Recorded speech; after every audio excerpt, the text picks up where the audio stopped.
Constitution. We've already seen father-child combination with the Napoleons, like father, like son. Now it's time for like father, like daughter. You know, when she played for her dad, Debbie Taneyhill, she and her dad won 2 PIAA titles together. Fans at opposing venues would call her Daddy's girl. Well, you know what, Debbie? As of tonight, your old man's in the Hall of Fame, so it's not at all bad to be this daddy's girl. After leading the Lady Lions to 2 PIAA titles in '86 and '88, she went on to George Mason to further her playing career, where she is now the head coach, and she has recently concluded her 5th successful season. Here to present her dad for induction into the Blair County Sports Hall of Fame, Debbie Taneyhill.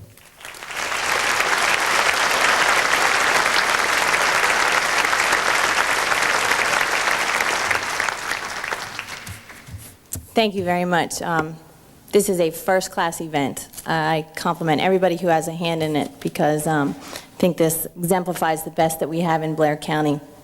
I was with Pat D'Andrea last night at a function that they had, and I was a little concerned about the 3 to 5 minute limit.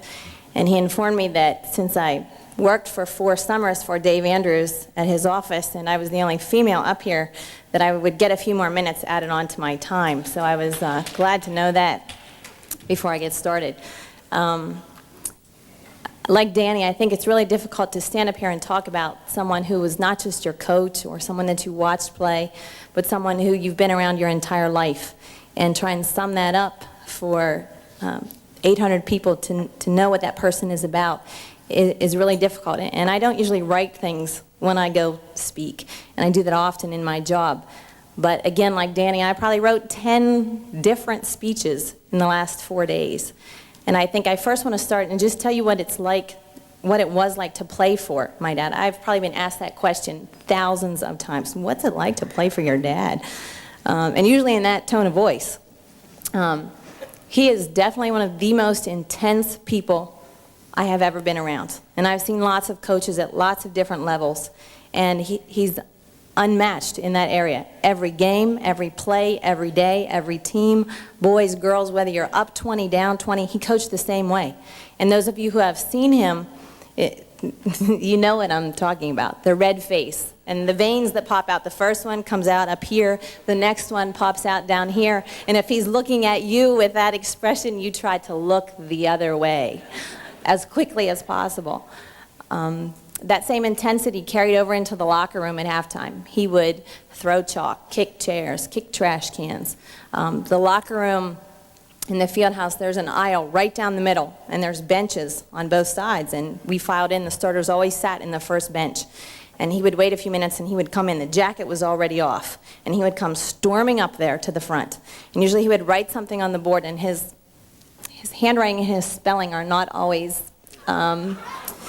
correct. Lots of times you couldn't read what he wrote, or it was spelled wrong. You never said a word. You sat there and listened and looked.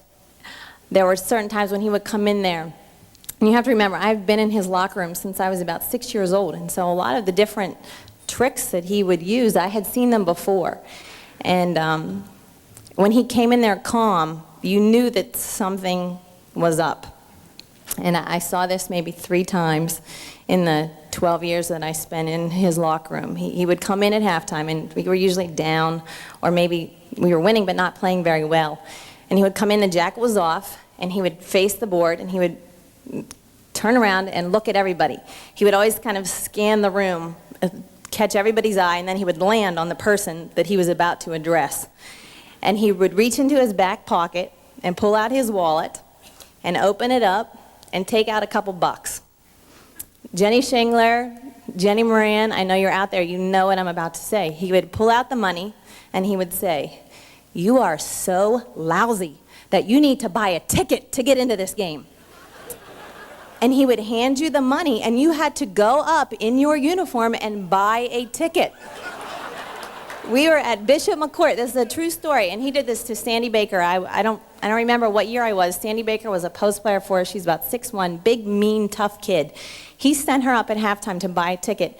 And at Bishop McCourt, at halftime, they closed the ticket office. There weren't any to get. And she had her $5 and was walking around looking to buy a ticket, and the third quarter was starting. We were like, where is Sandy? We couldn't find her. He was great for things like that. The day before a big game, we would come into practice, and our gym would be decked out in the colors of our opponents, purple and gold. To this day, I have nothing in my house, nothing that my child wears that is purple and gold. Those are Bishop Guilfoyle colors, and we do not recognize them in our house. Never. You'd be sitting in your math class at 11:30 in the morning, and someone would knock on the door, and you could pass a note, and it would have your name on it, and you would open it up. And it might be a picture of the opponent that you're going to play, or an article from the Pittsburgh newspaper, and he would write on the bottom of it, Penn Hills wants you, Trisha Riley wants you. Whoever you were about to play that day, it was some type of motivational tactic. And I think to be a great coach, you have to be a great teacher and a great motivator. And he was hands down the best at both of those.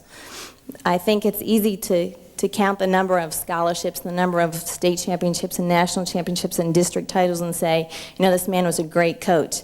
And that's easy to do. I think more importantly, he was a great coach because the number of young people whose lives he influenced, that is immeasurable. You can't count, you can't measure the number of young people, boys and girls, that he touched in some way over his career.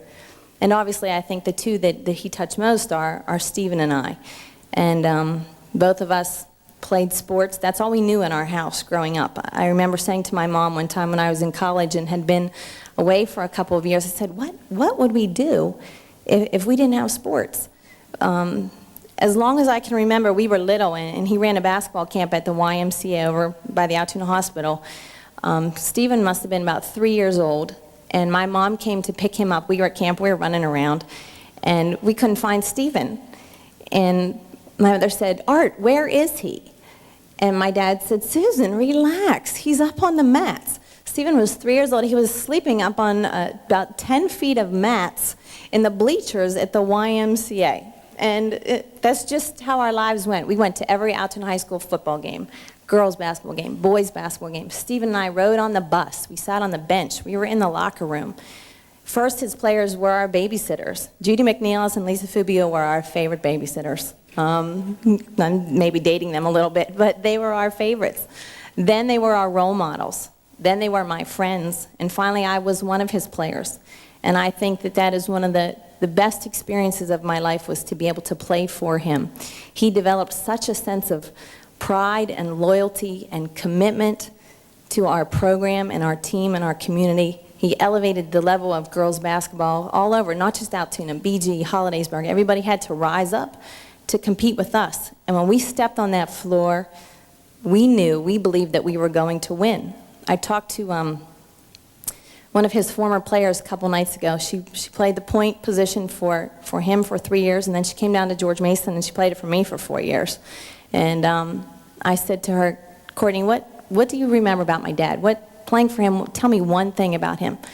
And she said, I know that I can do anything because I played for your dad. And I think that he instilled that in all of us. You set your goals, you work hard, and you will achieve them. And we all believe that. In my house, there's no shortage of self-confidence in there. My dad puts us over the top alone, then you throw Stephen in. We're way on the edge. We've always competed in everything. We used to sit at our kitchen table. My mother was on this end, my dad was over here. Stephen and I sat on the same bench. Why they ever set it up like that, I have no idea. But that's how it was. And we would talk about what we did at practice, who we had to play, who was the best point guard. All three of us were point guards. Who had the most recruiting letters, who had the biggest muscles, who had the most assists, who won the most games, you name it, we competed. And growing up in that environment was wonderful. It's no coincidence that both Stephen and I are coaches. There were lots of choices that we could have made as professionals. I know Dave Andrews has been trying to get me to be an attorney since I worked for him. But we're both coaches, and I think that is the ultimate compliment that we could give to my father, that we would try and follow in his footsteps. And I was home for about 5 minutes the other day, And Stephen was on the couch, my dad was in the chair, my mother was, as always, trying to feed us. And I came in and we start, who's the best coach? Well, I have 1 coach of the year. Well, I have 2 state championships. Well, I have 4 state championships. Yeah, but I helped you win 2 of them. I mean, we just go back and forth. And I'm angry that Mr. Lane had to bring up that Stephen was the all-time leading scorer at Altoona, because I know that I'll hear about that when we walk out of here tonight. I know that I will. You know, we can talk and joke all we want, but we know who the best coach is, and that's the man to my right. I think that he exemplifies the best in what that word coach means. He is my role model. He is my example, and I'm so proud that our community has finally recognized his accomplishments over the last 35 years. One thing that he always taught us was that no matter what you achieve, no matter where you go with your life, always remember where you come from. And I'm sure that he's very proud that his community is recognizing him. After we won our first state championship in 1986, Jenny Shingler and Tracy Slogic were our seniors that year, and we were 31-0. We were ranked #1 in the country by USA Today. And we came back to a wonderful welcome home from our city. Thousands of people at the Altoona Fieldhouse. Pictures, media, TV, it was just crazy. And we got home, and my dad said to my mother, Susan, I'm going to lay down for a while. No matter who calls, I'm not available. And my mother tells us, you know, whoever calls for Dad, he's not here, he's sleeping, whenever, he's not available. Phone rings, it's Mr. Lane, and he's good friends with our family. And I said, Mr. Lane, he's sleeping, you know, I'll be sure to have him call you back. And he said, okay. 5 minutes later, Kem Mayer calls, and he was our radio person at the time. Same thing, Kem, he's sleeping, you know, I'll have him call you back. Jim Gregory, 5 minutes later from the TV. I said, Jim, you know, he's sleeping, I'll have him call you back. Neil Rudell calls. I think I probably hung it up. Sorry, Neil. Another 5 minutes go by, and the phone rings, I pick it up, and the lady said, I'm trying to reach Art Taneyhill, and I said, oh, he's not available, can I take a message? And she said, this is Shelley from Sports Illustrated.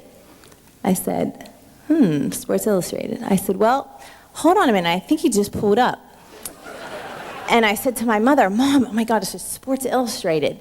And, you know, USA Today had called and taken our picture, father, daughter, 31-0, blah, blah, blah. And she says, definitely, wake him up, wake him up. So we go in, and I said, Dad, it's Sports Illustrated.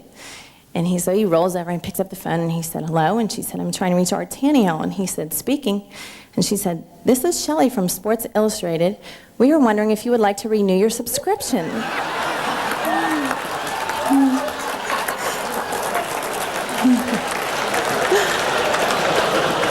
And for that reason, it's important to always remember where you come from.